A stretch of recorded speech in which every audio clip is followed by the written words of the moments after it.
eu sou a Ana e hoje eu estou aqui para falar sobre A Court of Mist and Fury, de Sarah J. Maas. Para quem não se lembra, este é o segundo livro na série A Court of Thorns and Roses, de Sarah J. Maas, uma série que eu comecei o ano passado, assim que saiu, e que eu adorei. Eu li o primeiro livro, dei-lhe 5 estrelas, foi fantástico, fiz a opinião aqui no canal, então se vocês quiserem saber mais sobre a série, têm que começar pelo primeiro livro, por isso eu recomendo que vocês vão lá ver o vídeo que eu fiz o ano passado. Este ano, em maio, saiu a continuação, A Court of Mist and Fury, só como eu estava na escola e tinha que me dedicar à escola, eu só li agora em agosto, o que é estranho, porque Sarah J. Maas normalmente, assim que o livro dela chega cá a casa, eu pego-lhe e não quero saber. Eu não vou sair do meu casulo até terminar esta beleza.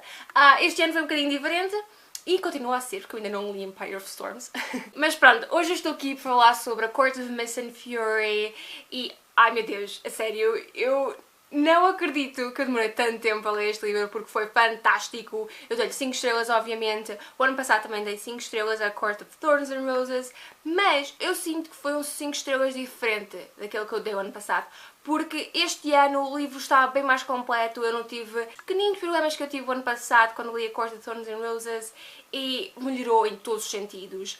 Foi brutal. Eu não sei como é que a Sarah J. Maas faz, mas ela consegue em um livro dar uma volta completa à história que nós nunca pensávamos que iria acontecer. Em A Court of Thorns and Roses, ela foi por uma direção, ela seguiu um caminho, mas agora, em A Court of Mist and Fury, ela simplesmente deu meia volta e continuou com a vida dela e nós somos deixados boquiabertos porque ninguém está à espera dessa volta que ela vai dar e ela dá. Embora tenha dado uma reviravolta à história, ela consegue fazer com que tudo continue a fazer sentido, se isso faz sentido. E eu adoro isso, eu adoro a forma como ela consegue surpreender-nos. Ela desenvolveu muito mais o mundo que criou, desenvolveu os personagens, diferenciou cada corte e mostrou as suas diferenças culturais. E eu adorei isso, adorei conhecer mais sobre o mundo que nos foi apresentado em A Court of Thorns and Roses. As personagens também desenvolveram-se muito mais. E algumas para melhor, outras nem tanto. Houve 3 especialmente que para mim tiveram um grande desenvolvimento e que eu vou falar na parte com spoilers, mas foi brutal ver o quão mais desenvolvido e mais completo está este mundo e este universo que a Sarah criou o ano passado com A Court of Thorns and Roses e eu adorei ver isso. Mas pronto pessoal, na parte sem spoilers eu não posso dizer muito mais. Se vocês ainda não leram o primeiro livro, vão lá ler e depois vão ver a minha opinião que eu fiz o ano passado. Se ainda não leram este livro, vocês estão a cometer um crime, a sério, o que é que se passa? Vão lá ler e depois voltem para nós falarmos mais um bocadinho. E quando eu digo mais um bocadinho é muito mais sobre este livro, porque de facto há muito para dizer. Então, começando agora a parte com spoilers. Eu posso dizer que eu demorei um bocadinho a entrar na história quando comecei o livro, porque a ideia que eu tinha do que seria o início da Court of Mist and Fury foi completamente oposto à ideia do que a Sarah imaginava que seria o início do seu próprio livro. E então, quando eu comecei a ler, nada daquilo que eu imaginei estava a acontecer. Nós encontramos a Feyre completamente perturbada e a sentir-se culpada e envolvida numa dor imensa por aquilo que fez no final da Court of Thorns and Roses. Encontramos um diferente Talem, ele não se importa com a Feyre, ele não quer saber como é que ela se sente e só lhe dá ordens e não a deixa fazer nada daquilo que ela quer. Então aquela minha ideia, aquele meu desejo de uma relação perfeita entre o Talem e a Feyre foi completamente destruído no início deste livro, porque eu percebi que eles não resultavam, não após os eventos da Court of Thorns and Roses. A Feyre estava completamente destroçada, o Talem parecia que não se estava a importar, mas eu sabia que ele também por dentro estava mal, e então eles não resultavam um com o outro.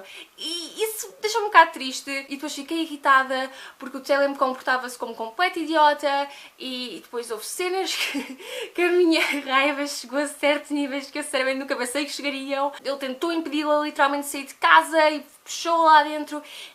Eu não reconheci o Talem que eu conhecia em A Court of Thorns and Roses neste livro. Não era o mesmo Talem, eu sinceramente não percebi o que aconteceu com ele, mas de facto, não, eu já não gosto dele. Mas eu também, quando acabei o livro, meio que pensei um bocado no porquê dele estar a ser assim, porque é que a autora criou este novo Talem, por assim dizer, e depois eu percebi que O Talon que nós conhecemos em A Court of Thorns and Roses não é realmente ele. Nós conhecemos uma pessoa que está completamente desesperada para quebrar este feitiço, que só quer que as coisas voltem ao normal, que não tem o seu poder que costumava ter. Então o Talon que nós conhecemos em A Court of Thorns and Roses realmente não é o Talon, o verdadeiro Talon, e esse verdadeiro Talon nós conhecemos agora em Court of Mist and Fury, e obviamente ninguém mais gosta dele, incluindo eu. Já que estamos a falar sobre romance, por que não continuarmos com o Rysam?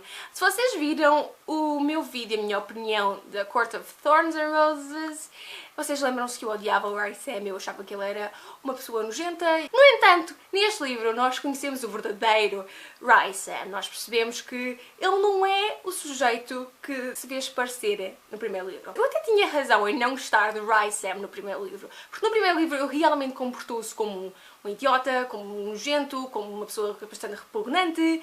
Só que depois neste livro nós percebemos que ele estava a fazer tudo isso de propósito. Então, se pensarmos bem, eu até tinha razão, porque o Rysam que nós conhecemos no primeiro livro é horrível, mas este já não é horrível. E então, claro que eu neste livro, eu sou Team Rysam, eu adoro o Rysam, adoro a personalidade dele, adoro a forma como ele tentou sempre proteger a Feyre, mas não tirava os direitos dela, e eu adorei ver a relação deles assim a construir-se. Eu acho que começou de uma forma bastante odiosa, mas depois passou para algo muito genuíno e que eu adorava ler. O Rysam é uma pessoa genuína, ele é corajoso e altruísta, e ele realmente se importa com o que se passa no mundo dele e no mundo dos humanos, e se importa com o bem geral. Então eu gostei de ver essa nova faceta dele, ver uma faceta mais séria. Ele conseguia brincar e ser engraçado, mas ele também conseguia ser bastante sério quando era sobre a importância daquilo que eles estavam a fazer, da sua aventura, de tentar melhorar o mundo e tentar fazer com que o rei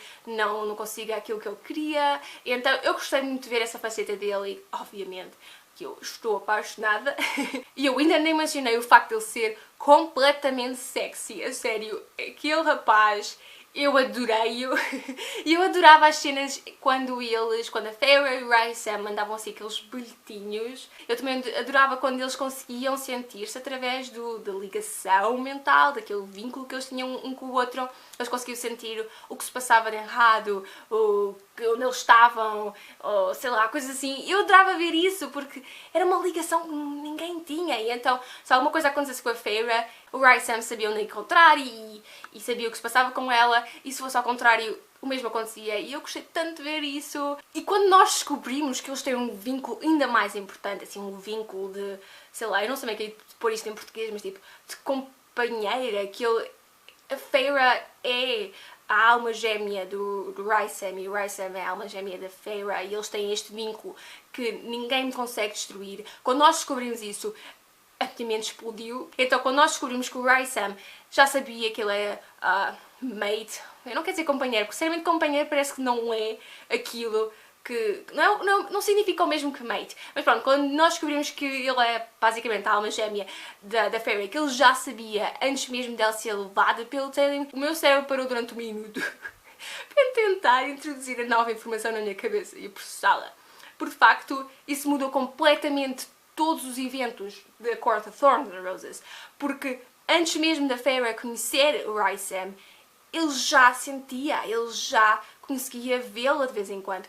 E então tudo aquilo que ele fez em A Court of Thorns and Roses teve outro novo significado que no primeiro livro ninguém sabia, e então foi fantástico. Mas o romance não é a única coisa importante em A Court of Mist and Fury. Obviamente tivemos uma grande aventura, como sempre, e essa aventura foi acompanhada por novas personagens, e eu durante meses, desde que o livro saiu até eu finalmente lê-lo, eu sempre ouvi falar do Cassian, do Azriel, da Mor, e eu ficava, mas quem são estes? O que é que se passa aqui? E finalmente, quando eu li o livro, é que eu percebi porque é que anda toda a gente a falar destas novas personagens, porque elas de facto são bombásticas e eu adorei-as. Eu adorei ver a aventura que o Rysam e a Feyre e mais estas novas personagens foram para tentar melhorar o mundo e para tentar encontrar estes dois pedaços do livro. Também gostei bastante de saber mais sobre Hybern e saber mais sobre o rei de Hybern e o porquê dele estar a fazer isto tudo e o plano dele, e descobrirmos e tentarmos impedi-lo. Foi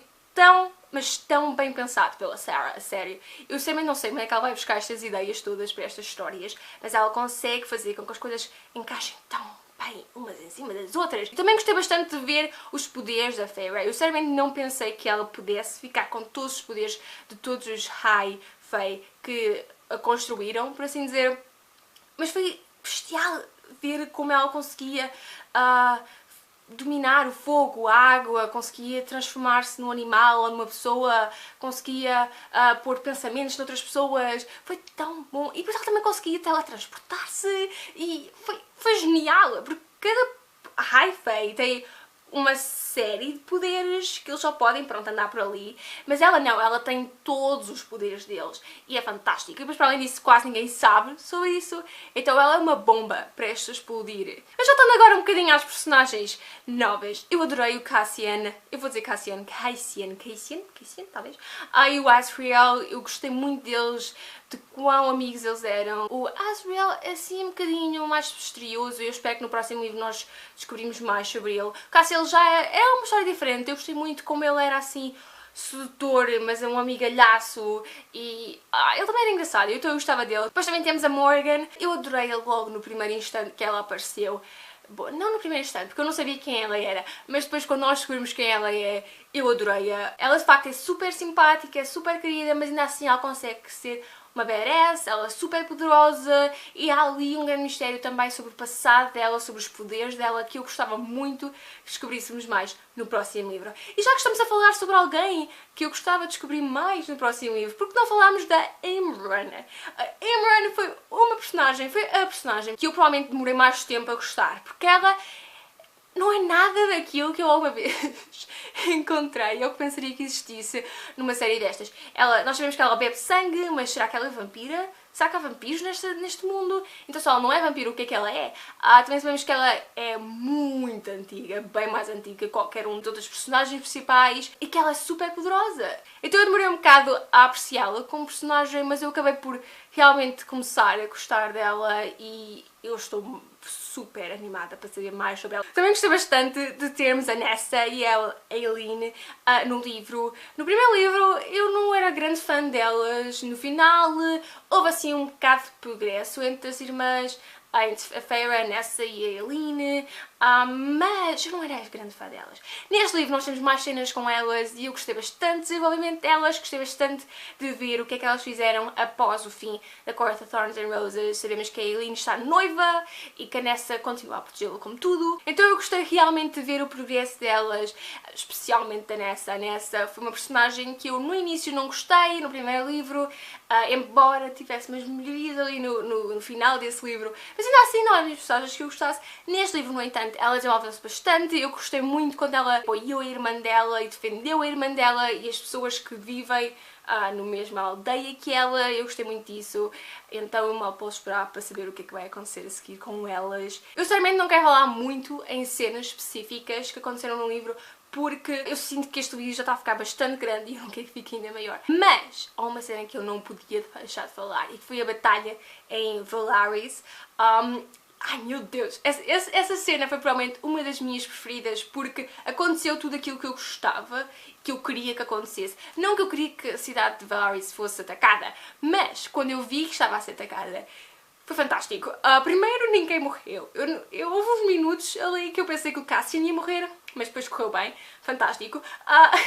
E depois nós vemos a Feyre a lutar pelaquela cidade. Nós vemos que ela realmente começou a amar e a considerar aquela cidade como a sua própria casa. E depois também não há o Rhysand. O Rhysand, ele foi-se embora, ele foi não sei para onde, sinceramente. E então, no momento em que começa a batalha, ele não está lá. E foi fantástico eu ver a Feyre a lutar com tanta paixão e realmente a querer que a cidade dela não fosse destruída. Eu adorei isso, eu adorei ainda mais quando o Rhysand tentou ligar assim as mentes deles e a tentar perceber onde é que ela estava e se estava bem, e ela estava tipo, não, não me distraias, eu agora estou a lutar por esta cidade, eu não preciso de ti ao meu lado, ok? Eu sou a minha própria salvadora, eu vou conquistar isto, vais ver. Então eu gostei de ver ela a ser uma completa badass e não precisava de qualquer homem ali para a chatear e estava tipo, não, agora eu vou sozinha e eu vou conseguir, e ela conseguiu e foi fantástico e eu adorei, adorei. Ok, estou bem. Agora vamos chegar à parte que eu durante o vídeo todo queria falar e que foi o fim, as últimas 100 páginas. Ai, sinceramente, eu não sei como é que é descrever as últimas 100 páginas de uma forma que não seja o meu coração partiu-se e voltou-se a colar repetitivamente, porque de facto foi isso que aconteceu.